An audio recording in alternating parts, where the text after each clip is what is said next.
name's Michelle. I have a morning coffee. If you ever see me without a cup of coffee, even if it's midnight, back away slowly and proceed with caution.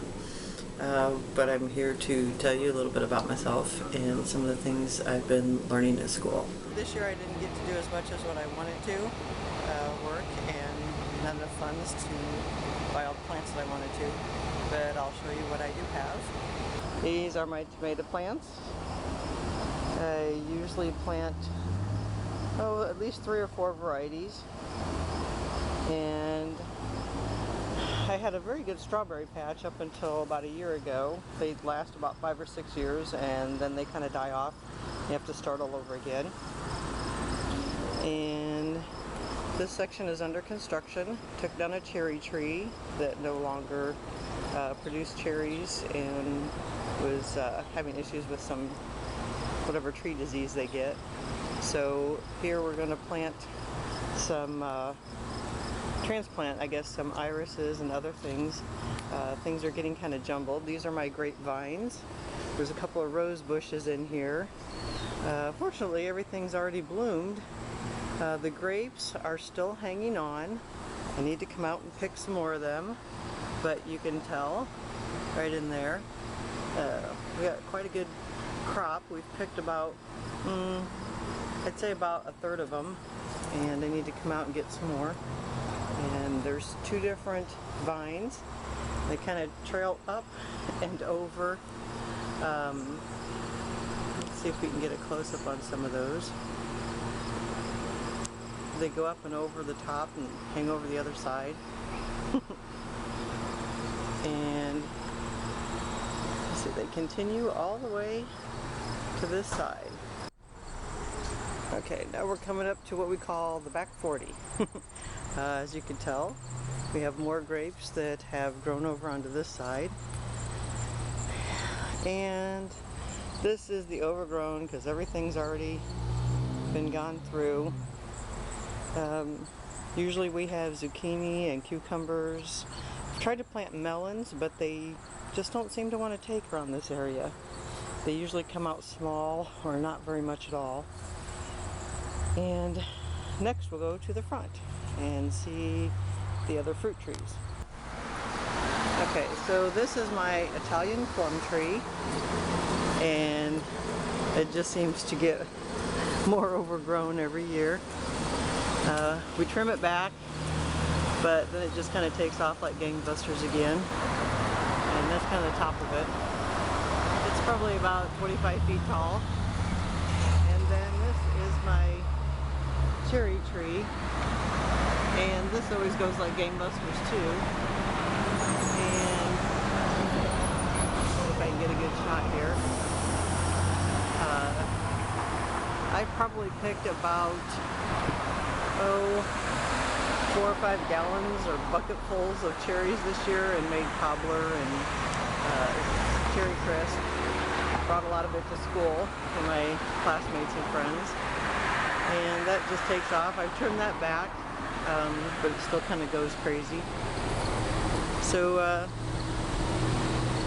that's my garden area. Okay, I'm back again.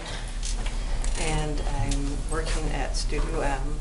I help out with the multimedia in the labs, and I was going to show you some of the stuff that I've been learning over the past couple of years.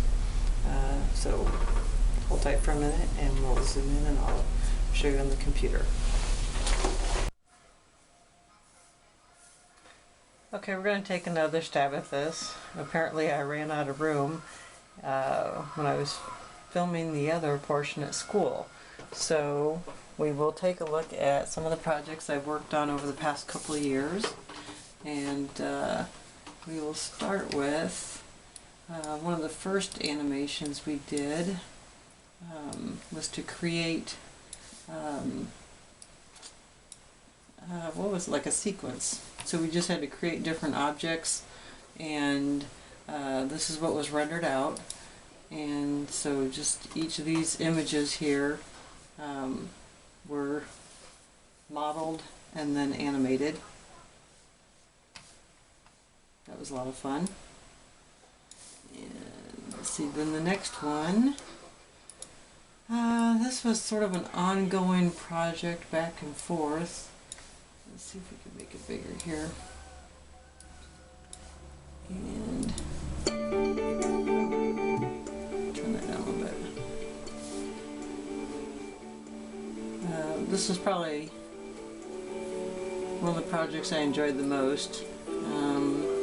I like working with what's called blend shapes, where you make several copies of your object and then you can create different images or positions. It makes it a little bit quicker and easier to animate them. And let's see.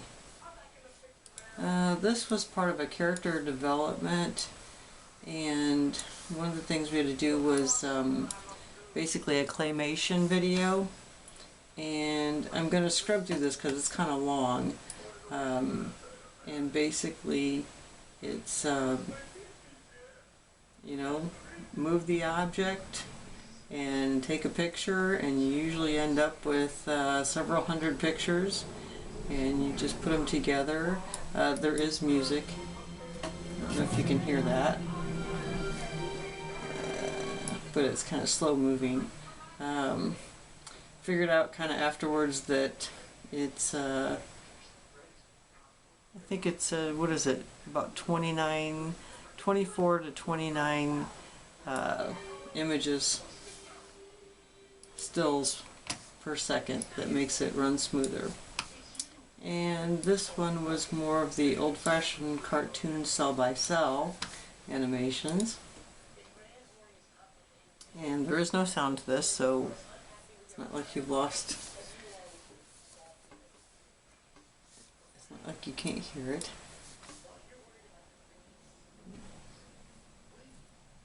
And this was definitely a challenge and time consuming, but I did enjoy working on it.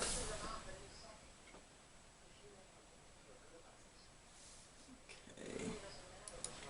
And then, let's see, this was a website we had to create, and basically I took an author who has done graphic novels from her books and created a 4-page website.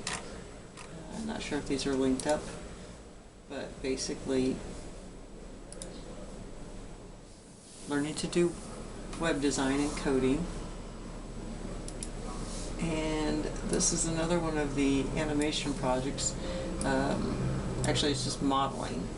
And so this is what I enjoy most, is the modeling and creating different objects. It's just a lot of fun. You create them, put the textures on them,